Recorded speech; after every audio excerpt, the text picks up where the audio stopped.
Nous passons ensuite à l'étude du phénomène de résonance d'intensité du courant électrique traversant un circuit RLC série en régime sinusoïdal forcé.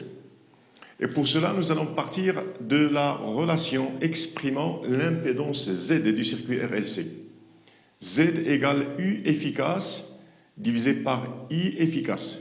Nous avons vu que Z dépend de la fréquence imposée par l'excitateur, ça veut dire par le GBF. Et puisque Z dépend de cette fréquence, nous pouvons déduire que si on garde U, la tension efficace constante, et puisque Z elle est en relation avec I, elle varie en fonction de I, donc si Z dépend de N, alors de même I dépend de N, de la fréquence. Donc pour U constante, Z dépend de N, donc I dépend de N. Donc nous pouvons penser à étudier cette évolution de l'intensité efficace du courant en fonction de la fréquence imposée au circuit. Et pour cela, nous allons faire cette étude dans laquelle nous allons utiliser ce montage. Alors ce montage, il nécessite d'abord, il faut faire varier la fréquence. Donc il faut avoir un GBF de fréquence réglable qu'on peut faire varier. Ensuite, nous devons avoir un voltmètre pour contrôler la tension. Il faut que la tension efficace aux bornes du circuit RLC soit constante. Donc on a besoin d'un voltmètre. Ensuite, nous avons besoin d'un ampèremètre pour mesurer l'intensité efficace du courant. Et évidemment, le circuit RLC série. Alors le montage, le voici, il contient le générateur basse fréquence de fréquence réglable, le circuit RLC, le voltmètre qui va mesurer la tension efficace aux bornes du circuit et le milliampèremètre pour mesurer l'intensité efficace du courant traversant le circuit. Et le circuit, il est composé d'un condensateur de capacité C égale 20 microfarad, d'une bobine. Alors la bobine ici, elle est représentée à l'intérieur de ce rectangle. Elle est d'inductance L égale 125 millihenry et de résistance interne R égale 10 ohms. Ici, ils sont représentés séparément. Ensuite, un conducteur ohmique de résistance réglable pour laquelle nous allons utiliser les deux valeurs. R1 égale 10 ohms ou bien R2 égale 90 ohms. Alors d'abord, première observation, c'est que pour ce circuit, la résistance totale du circuit, c'est la résistance du conducteur ohmique plus la résistance de la bobine, la résistance interne de la bobine. Alors, deux cas sont possibles. Si R1 égale 10, ça veut dire que la résistance totale du circuit, c'est 20, 10 plus 10. Pour le deuxième cas, 90 plus 10, ça veut dire 100 ohms. Alors, nous allons faire l'étude suivante. On va garder, par exemple, R1. Alors, la première étude, R1, nous allons prendre R1 égale 10. Nous allons faire varier N et en gardant U constante, la tension efficace aux bornes du dipôle RLC, nous allons faire varier N et mesurer les valeurs correspondantes de l'intensité efficace du courant. Et nous allons refaire la même chose pour R2 égale 90, ça veut dire pour R total égale 90 plus 10, ça veut dire 100. Donc on va faire la même étude pour R, la résistance totale égale 20, ensuite pour 100. Et nous allons dresser ce tableau de mesures dans lequel nous avons une série de mesures numéro 1, pour laquelle la tension efficace est gardée constante, 12 volts. R1 égale 10, donc R égale la somme, c'est 20. Ensuite, la deuxième série de mesures, la même tension efficace, R2 égale 90, ça veut dire que R total du circuit égale 100 ohms. Et on obtient le tableau de mesure suivant. Alors, dans la première ligne, N en Hertz, 10, 40, 60, 80, etc. jusqu'à 300. Hz. Alors, nous allons faire la première expérience avec R égale 20 ohms. Donc, I1, on obtient I1, nous allons remplir cette ligne et nous allons changer la valeur de la résistance totale, ça veut dire R égale 100 ohms, et on va remplir la deuxième ligne, ça veut dire on va chercher à étudier l'évolution de l'intensité du courant, l'intensité efficace du courant en fonction de la fréquence, pour différentes valeurs de la résistance totale du circuit. Et voici donc une simulation de ce circuit RLC en régime sinusoïdal forcé qui va nous permettre d'étudier l'évolution de l'intensité efficace du courant qui circule dans le circuit en fonction de la fréquence imposée par l'excitateur à tension efficace constante. Et nous allons fixer cette résistance du conducteur ohmique sur 10 ohms. Ça veut dire que la résistance totale du circuit, c'est 10 plus 10 égale 20.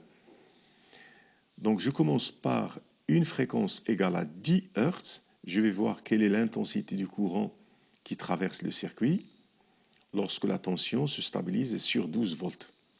La tension efficace. Donc j'obtiens 15,4. Alors 15,4. Ensuite, pour 40, j'obtiens 72,4.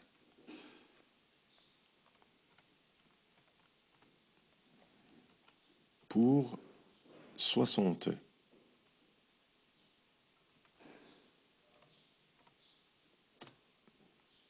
Pour 60, alors j'obtiens 140 à peu près. Pour 80,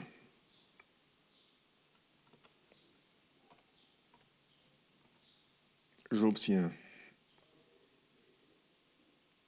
300,7, ça veut dire à peu près 301. Pour 100. Pour 100, j'obtiens 599. Pour 120, j'obtiens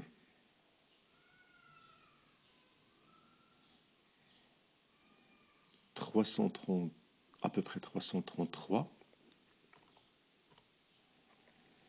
Pour 140,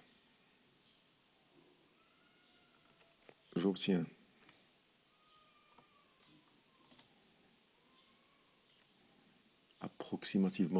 204. Et pour 160,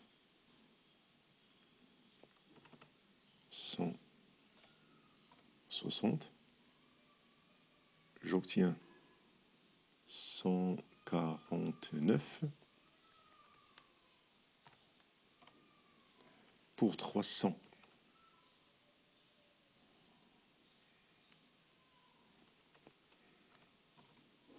j'obtiens 56.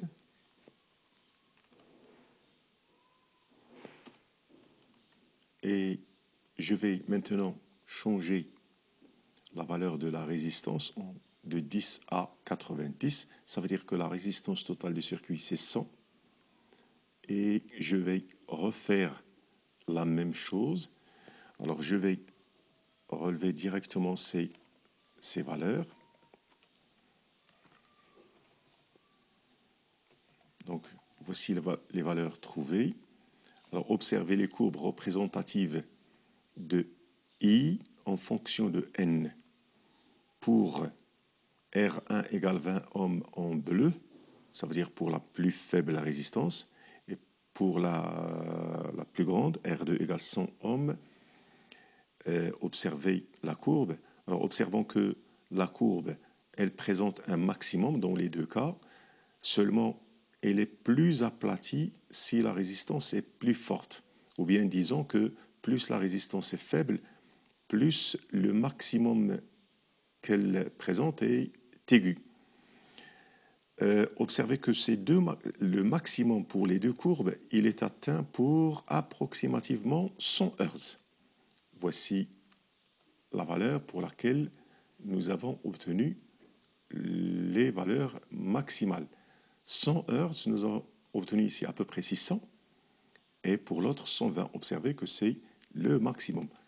Observons qu'est-ce qui se passe lorsque la fréquence est égale à 100. Regardons. Alors, pour 100, fréquence égale à 100, observons maintenant l'oscilloscope, qu'est-ce qu'il indique.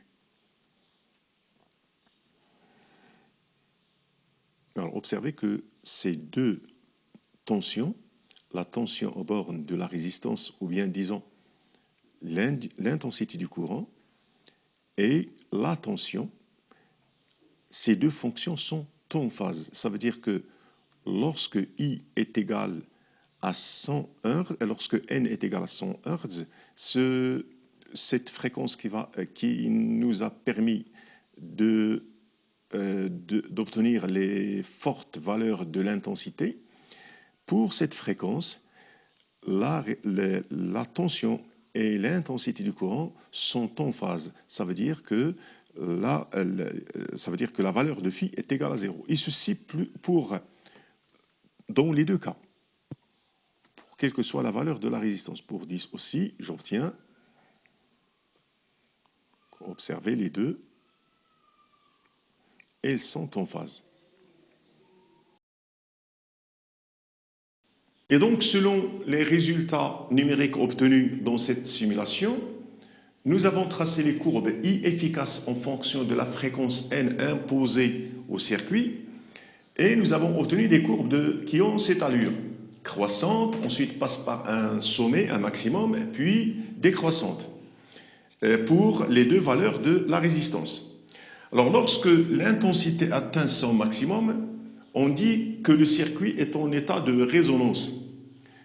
Seulement cet état de résonance, ou bien l'intensité efficace de l'état de résonance, cette intensité maximale, elle dépend de R total du circuit. Si R est faible, ça veut dire que cette intensité elle est forte et la résonance est dite aiguë, parce que vers le sommet, cette courbe, elle apparaît plus aiguë. Si la résistance est forte, les intensités, ou bien l'intensité maximale, il est relativement faible, et la résonance est dite floue parce que la courbe ici, elle apparaît plus aplatie, vers le maximum. Observons que les deux maximums pour les deux valeurs de R, les deux maximums, ils sont atteints pour la même valeur de la fréquence, qui est 100 Hz, selon les résultats de cette simulation. Alors voyons qu'est-ce qu'elle représente cette fréquence, et calculons d'abord la fréquence propre du circuit RLC en régime libre. N0 égale 1 sur 2 pi racine de LC. Alors régime libre, ça veut dire en l'absence de GBF. N0 égale 1 sur 2 pi racine de LC, c'est l'expression de la fréquence propre vue dans le chapitre précédent. Alors, je fais le calcul, 1 sur 2 pi racine de 125 10 puissance moins 3 fois 20 10 puissance moins 6, je trouve à peu près 100 Hz. Et ceci veut dire que lorsqu'on fait varier progressivement la valeur de la fréquence, on atteint la résonance lorsque la fréquence imposée au circuit, lorsqu'elle coïncide exactement avec la valeur de la fréquence propre du circuit RLC en régime libre. Et cette fréquence, pour laquelle on obtient la résonance, pour laquelle le circuit est en état de résonance, ne dépend pas de la résistance totale du circuit. Quelle que soit la résistance, on obtient la résonance pour la même valeur de la fréquence qui est égale à la fréquence propre. Donc, pour n égale n0, I est maximal, On dit que le circuit est en état de résonance d'intensité et cette valeur ne dépend pas de la résistance totale du circuit. Donc pour R faible, la résonance est dite aiguë. Si R est forte, la résonance est dite, c'est ce cas, floue. Et encore si R est plus forte, on n'observe pratiquement plus de résonance. Nous pouvons aussi comparer l'évolution de l'intensité efficace du courant en fonction de la fréquence à celle de l'impédance du circuit en fonction de la fréquence. Observons que cette courbe elle est croissante, passe par un maximum, elle est décroissante, ensuite elle est décroissante. Donc, selon la relation Z égale U sur I, lorsque I est maximale, ça veut dire que Z elle est minimale.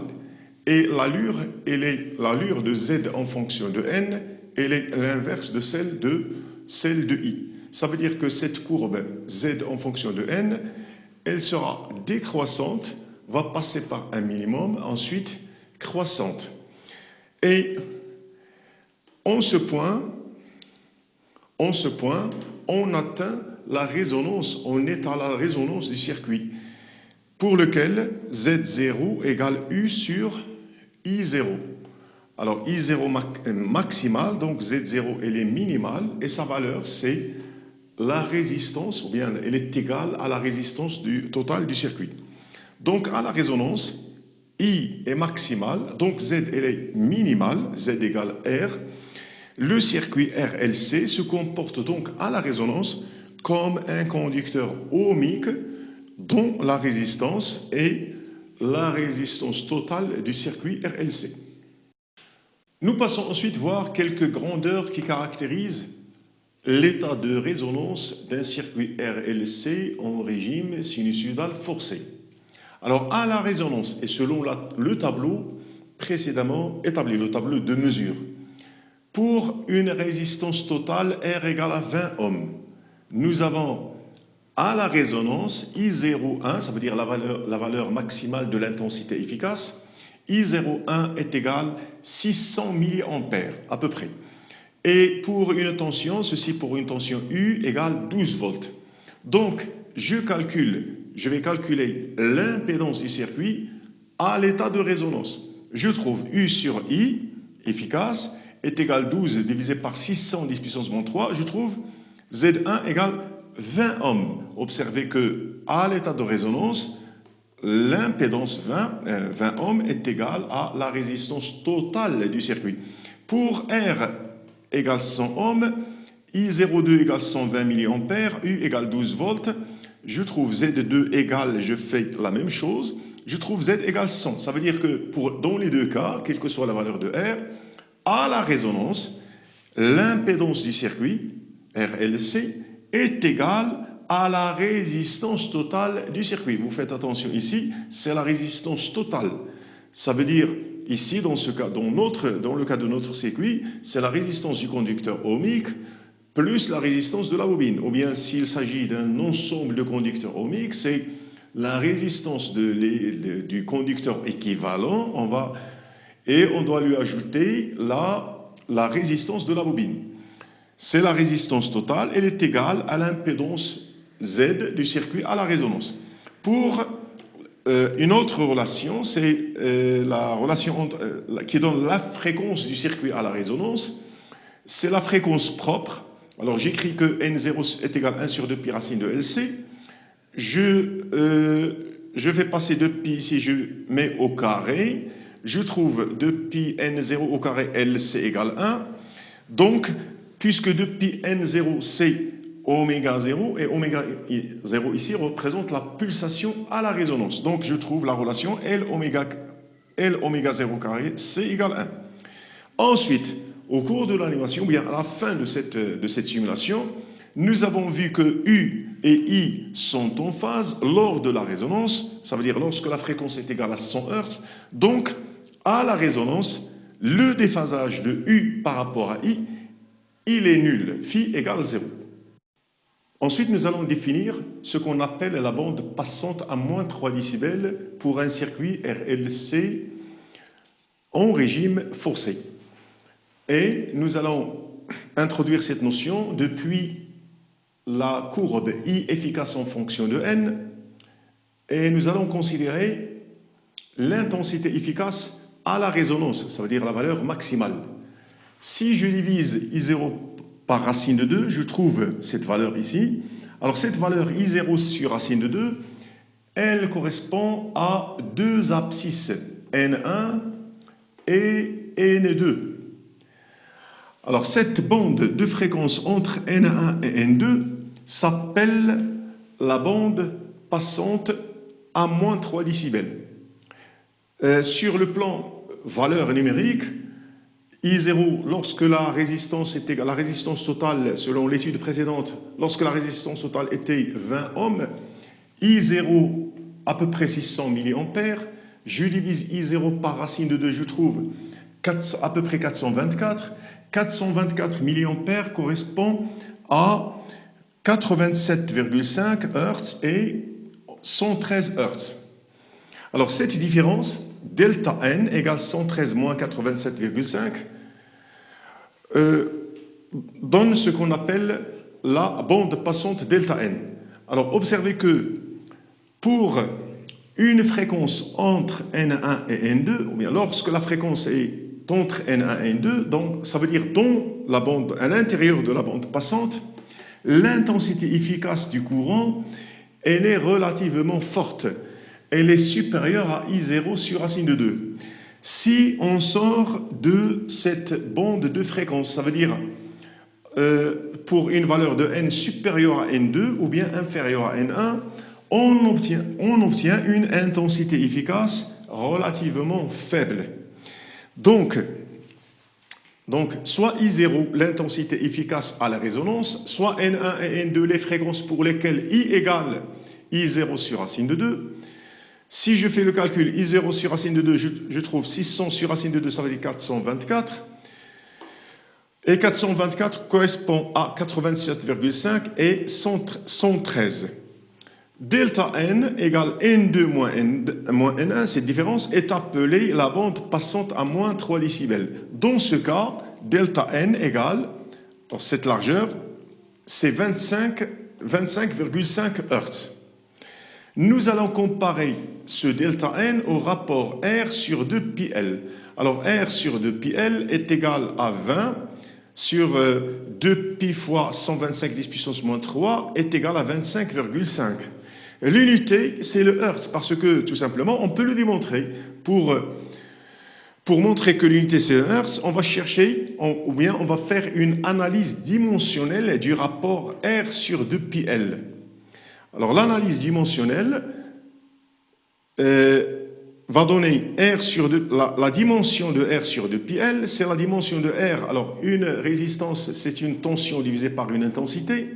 Divisé par 2pi, c'est une constante, son dimension, L.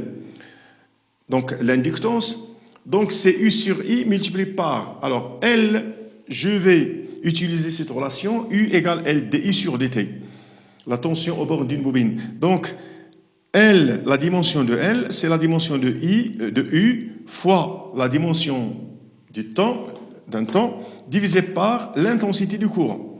Donc, j'obtiens, alors, pour 1 sur L, alors j'aurai U fois T divisé par I. Alors, ou bien je multiplie par I au numérateur. Donc, je simplifie par U, par I, et j'obtiens 1 sur T, ou bien T-1. Alors, T-1, c'est homogène à l'inverse d'une période, ou bien, disons, c'est homogène à une fréquence. Donc, l'unité de ce rapport sera en Hertz. Donc, je conclus que, ou bien, nous avons vérifié que, dans ce cas, dans cette étude, delta n, elle est égale à R sur 2 pi L. Ensuite, nous allons définir ce qu'on appelle le facteur de qualité d'un circuit RLC en régime forcé. Alors, le facteur de qualité, notre TQ, il est défini de cette façon. Il est égal au rapport entre N0 et delta n, où N0, c'est la fréquence à la résonance, delta n, c'est la largeur de la bande passante, à moins 3 décibels, et c'est une grandeur qui est sans dimension, parce que c'est une fréquence sur une fréquence, ça veut dire sans unité. Et nous allons calculer ce rapport, ça veut dire ce facteur de qualité pour les deux valeurs de la résistance totale du circuit dans la simulation précédente. Pour R1 égale 20 ohms, ça veut dire pour cette courbe, Q1 égale N0 sur delta N1 égale à 100 sur 25,5 égale 3, à peu près 3,9. Pour R2 égale à 100. Q2 égale N0, alors N0, elle est toujours la même. Delta N2, elle est un peu plus large pour une résistance totale du circuit plus forte. Est égal à 100, on trouve graphiquement que c'est à peu près 70, donc on trouve à peu près 1,4. Donc observons d'abord que plus la résistance est forte, la résistance totale du circuit est forte, plus le facteur de qualité est faible. Et d'après cette relation, observez que Q et delta N vont ou bien évoluent en sens inverse. Ça veut dire plus Q augmente, plus delta N diminue. Donc plus le facteur de qualité est élevé, plus la bande passante est petite et plus la résonance est aiguë. Encore, plus Q est élevé, on dit que le circuit est encore plus sélectif. Ça veut dire plus sélectif, cette notion de sélectivité, nous allons l'utiliser dans le prochain chapitre.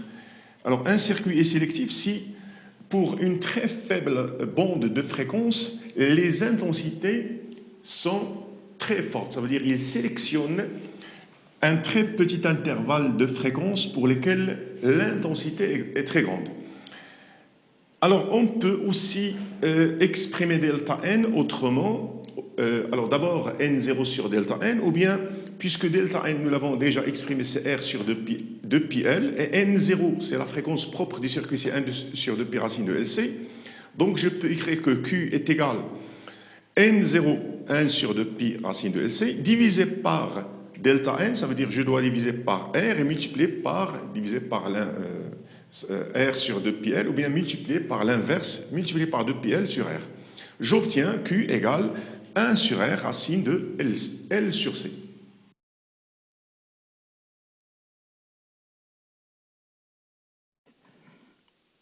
Revenons maintenant sur le circuit RLC pour lequel la résistance totale égale 20 ohms et nous allons nous placer à l'état de résonance. Ça veut dire que nous allons régler la fréquence sur 100 Hz.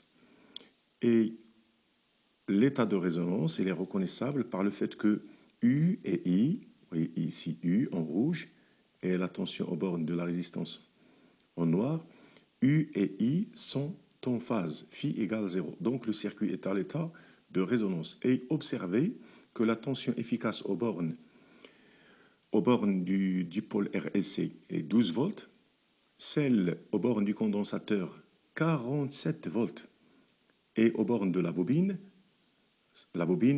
y compris sa résistance interne, 48 volts. Ça veut dire que ces tensions tensions efficaces aux bornes du condensateur et de la bobine sont très fortes devant la tension aux bornes du circuit RLC. Alors, on les appelle des surtensions. Donc, on dit que le circuit RLC, à la résonance, il est siège de surtension électrique. Et ceci, il est vrai au voisinage de la fréquence de résonance. Par exemple, ici, si je règle la fréquence sur 20, ça veut dire que je m'éloigne de l'état de résonance. Observez, qu'est-ce que j'obtiens? Alors, j'obtiens ici 12,5 à peu près, 0,5 volts. Donc, ces tensions ne sont plus des surtensions, ce sont des tensions relativement faibles. Et le circuit, évidemment, n'est pas à l'état de résonance. Observez que les deux courbes U et I sont déphasées. Et nous allons finir ce chapitre par cette notion de puissance en courant alternatif. Et on va commencer par la puissance instantanée développée dans un circuit RLC en régime sinusoïdal forcé. Alors la puissance instantanée, elle se définit en courant alternatif comme en courant continu, P égale UI. P de t égale U de t fois I de t. Seulement ici, en courant alternatif, la tension et l'intensité sont des fonctions du temps. Donc, en régime sinusoïdal, si on écrit I sous cette forme Im cosinus oméga t et U égale Um cosinus oméga t plus phi, où oméga c'est la pulsation et phi c'est le déphasage entre U et I, donc je peux écrire P de t sous cette forme cosinus oméga t multiplié par cosinus oméga t plus phi. Selon la relation trigonométrique cosinus A fois cosinus B égale 1 demi cos A plus B plus cosinus A moins B, et je peux exprimer UM fois IM en fonction de la tension efficace et inefficace en écrivant tout simplement que UM c'est U racine de 2 et IM c'est I racine de 2. Donc j'obtiens 2 fois UI. Alors si je remplace IM par son expression et cosinus fois cosinus par cette relation trigonométrique, j'obtiens UI et je divise par ce 2, je divise par 2, cosinus de A plus B. Alors A plus B c'est oméga t plus phi, ça veut dire 2 oméga t plus phi. A moins B, ça veut dire oméga t moins oméga t plus phi. Donc j'obtiens moins phi. Cosinus de moins phi. Or, cosinus de moins phi, c'est cosinus de phi. Donc, j'obtiens cette expression. Et observez que P de t, c'est une fonction sinusoïdale du temps. Elle a pour pulsation 2 oméga, donc elle a pour fréquence 2n, la fréquence de U. Et puisque la fréquence, elle est multipliée par, elle est le double de n, donc, donc la période, c'est la moitié de la période de U. Parce que n égale 1 sur t. Et ensuite, on passe à la puissance moyenne. Alors, la puissance moyenne, elle représente la moyenne de la puissance du circuit sur une période. Ça veut dire, je peux l'écrire sous cette forme, mathématiquement, c'est l'intégrale de 0 à t, où t c'est la période de U, P de t, mais je dois multiplier par 1 sur t. C'est la moyenne sur une période. Donc, P moyenne, elle peut être écrite sous cette forme, UI divisé par T, et je fais l'intégrale sur l'intégrale de 0 à T de ces deux termes, l'intégrale de 0 à T de cosinus 2 oméga T plus l'intégrale de 0 à T de cosinus phi. Donc, P moyenne est égale à UU sur T.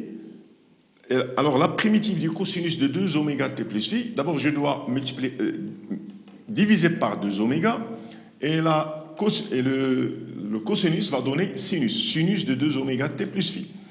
De 0 à t, la période, plus cosinus phi c'est une constante, donc sa primitive c'est la constante fois t, de 0 à t. Ensuite, la puissance moyenne est égale à UI sur T fois 1 sur 2 oméga sinus. Alors, je vais remplacer ici T par grand T, plus phi, moins, je remplace T par 0, j'obtiens moins sinus de phi, plus T multiplié par cosinus phi, moins 0 fois cosinus phi, ça veut dire 0. Donc P moyenne aura cette expression. Alors ici, observez que oméga fois T, c'est 2pi, parce que oméga c'est 2pi sur t, donc oméga t c'est 2pi. 2 fois 2pi c'est 4pi, sinus de 4pi plus phi c'est sinus de phi, moins sinus de phi c'est 0. Donc ce terme, il est nul. Il reste t cosinus phi multiplié par ui sur t, donc j'obtiens ui cosinus phi. La puissance moyenne est égale à la tension efficace fois l'intensité efficace fois cosinus phi. Et ce cosinus phi, il s'appelle le coefficient de puissance.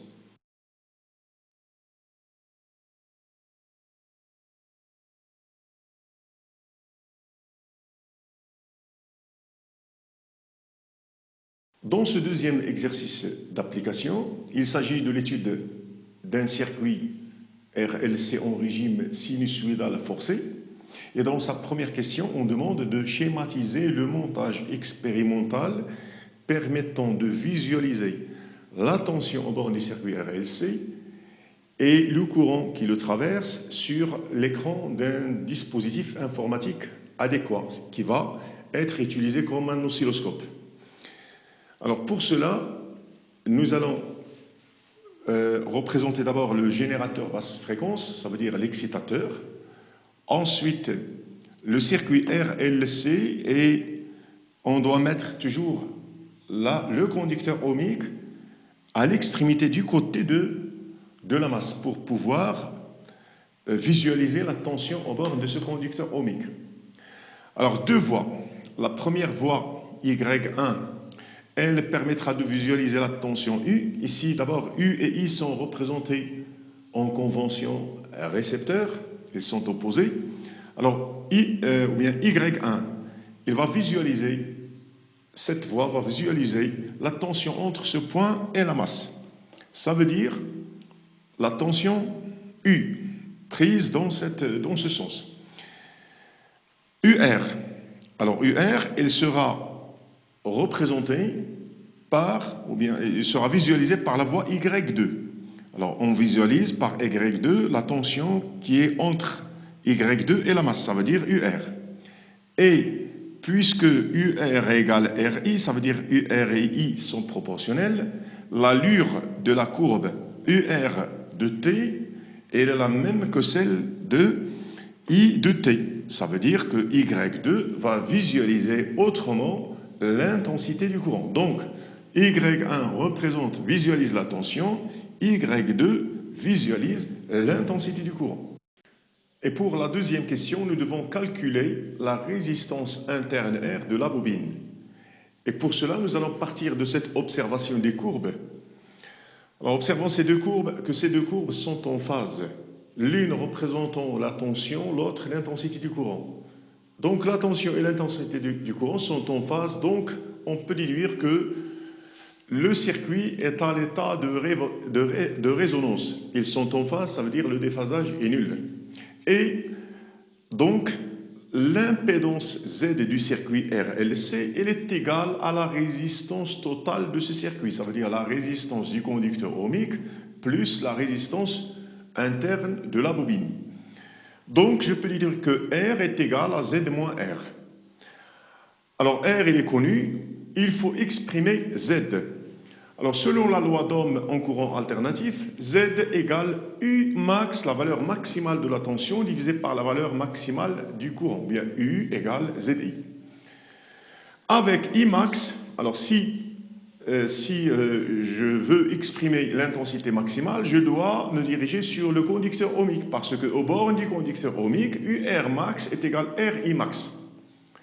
Donc, I max est égal à UR max sur R et Z devient U max divisé par UR max sur R. Je multiplie par l'inverse, j'obtiens U max sur UR max fois R. Alors ici, j'exprime Z en fonction des tensions parce que les courbes ne donnent pas l'intensité du courant, elles donnent des tensions. D'où, alors je vais remplacer Z par son expression dans celle de R. R égale U max sur UR max fois R moins R. Donc j'obtiens R facteur de ce terme. U max sur UR max moins 1. Donc je dois me diriger sur le graphique et déterminer et relever la valeur de U max et de UR max. Mais ici, il y a un problème qui se pose, c'est que vous avez deux courbes et ce n'est pas, dans l'énoncé, il n'est pas indiqué à quelle tension correspond telle courbe. Ça veut dire que je dois savoir faire correspondre chaque courbe à la tension correspondante. Et pour cela, je vais utiliser le fait qu'à la résonance, U max, la tension maximale au bord du circuit RLC, c'est R plus R fois I max, la résistance totale. Par contre, UR max, la tension maximale au bord du conducteur ohmique, est égale à R fois I max. Donc, observez que pour R différente de 0, R plus R est supérieur à R, donc U max est supérieur à UR max. Donc, je peux déduire que la courbe correspondant à la tension, c'est celle qui a la plus grande valeur de Umax. Donc, la courbe en rouge, celle-ci, elle va correspondre à la tension. Et l'autre, à la tension U. Et l'autre va correspondre à la tension aux bornes du conducteur ohmique. Ensuite, alors maintenant, je peux faire la mesure des tensions maximales.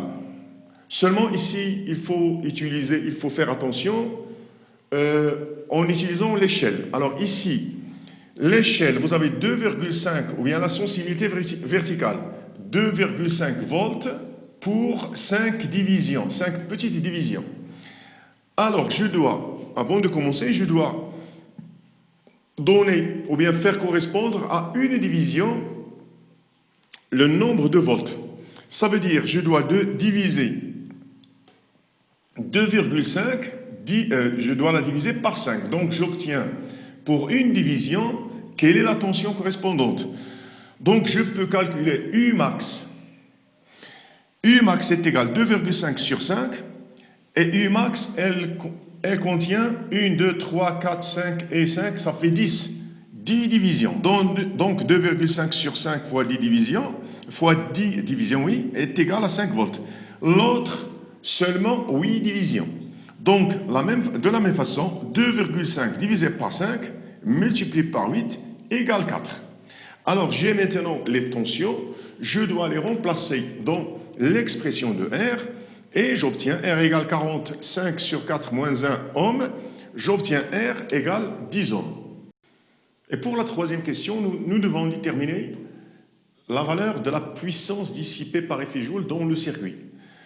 Alors, nous allons commencer par la relation vue en cours, P0 égale UI0 cosinus phi, la puissance, parce que ici nous allons travailler à l'état de résonance. Alors, P0 est égal, alors U efficace, la tension au bord du circuit RLC, c'est Umax sur racine de 2. I efficace, c'est l'intensité maximale sur racine de 2, multiplié par cosinus phi. Donc, P0 égale Umax sur racine de 2 fois racine de 2, c'est 2, multiplié par, alors Imax, c'est UR max divisé par R, parce que UR max égale R Imax, fois cosinus phi. Alors, je vais faire l'application numérique, mais je dois d'abord déterminer ces grandeurs. À la résonance, phi est égal à 0, donc cosinus phi est égal à 1.